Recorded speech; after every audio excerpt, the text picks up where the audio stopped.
Hello folks, here's the help video for example 1 through 5 for the math part of this worksheet. Please use it wisely. That means only look at it after you get stuck. Okay. So the input arm here is 40 centimeter. The output arm is 10. I'm trying to find the ideal mechanical advantage. This is a straightforward, simple problem. So my lever ideal mechanical advantage is the effort, which is the input divided by the output. That's the equation. So now all I have to do is plug it in. I'm trying to find the IMA, or the ideal mechanical advantage, which is 40 divided by 10. Please note there's no unit for ideal mechanical advantage because it cancels out.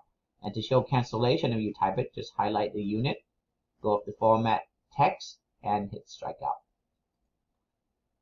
The rest of them, you will have to punch out the answer on your own. Okay.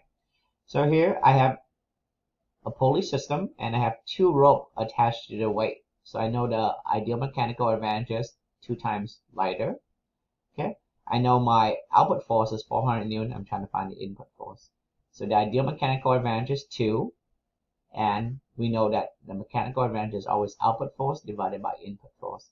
So 2 is equal to my output, which is 400 Newton, divided by my input, which we call x. So one way to do a problem when you have a fraction and a number like this is just to put a 1 underneath this. And you have 2 fractions, you can cross multiply and figure it out. Another way is I want to get rid of x, so I want to get rid of it on this side. I multiply both sides by x. So I would get 400 Newton because x would cancel out here. And over here I would get 2x. And now to get x by itself, I would have to get rid of the 2 in front of them. So I have to find a way to cancel out 2. And the opposite of multiplying by 2 is to divide by 2 on both sides. So with that, you should know what x is. Okay.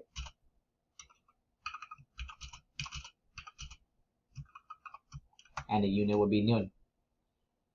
Here is a little bit more complicated. I have to use both the equation for input and output based on distance or the machine design, as well as the equation for, remember, ideal mechanical advantage is simply output force divided by input force.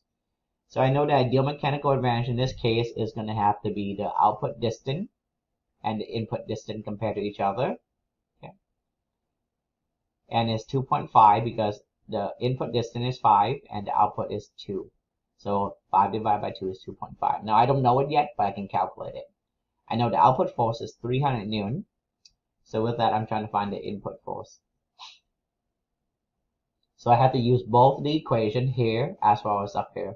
So the first one we already did earlier in number 1. So we know the ideal mechanical advantage is 5 divided by 2.5, which is equal to 2.5.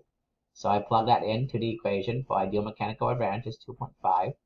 I know my output force is 300 Newton and my input force is x. So once again, whenever you have a fraction and a number, just divide by 1 and cross multiply and figure out what x is. But here's a simple way of doing it also. Once again, this is going to require both the equation for the ideal mechanical advantage of the individual machine and the overall ideal mechanical advantage. So I know the input force is 10 Newton. I know the input arm, which is the radius of the handle that I'm holding, I'm putting the energy in, is 2 centimeter. And the output arm, or the tip, or the axle, is 0.3 centimeter. What I'm trying to find is the output force.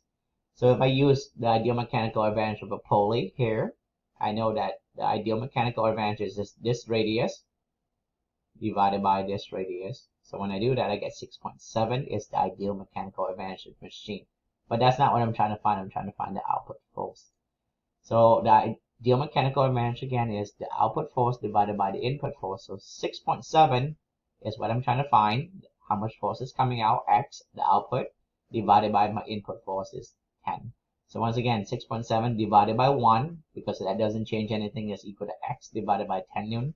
You can use cross multiply and divide to figure that out. This one is quite a bit easier because you're just trying to find the IMA again. So you go to find an inclined plane, and you know that an IMA for an inclined plane is the input distance or the input length divided by the height that is able to move. Okay, so the IMA is input length divided by the height. I just simply plug it in and punch it out. And with that, hopefully it's not too hard for you, but practice learning to use multiple equations once in a while because it will help you with the higher thinking skill you might have in a couple years in chemistry or physics. With that, I wish you a good and healthy day, and peace to you and your family.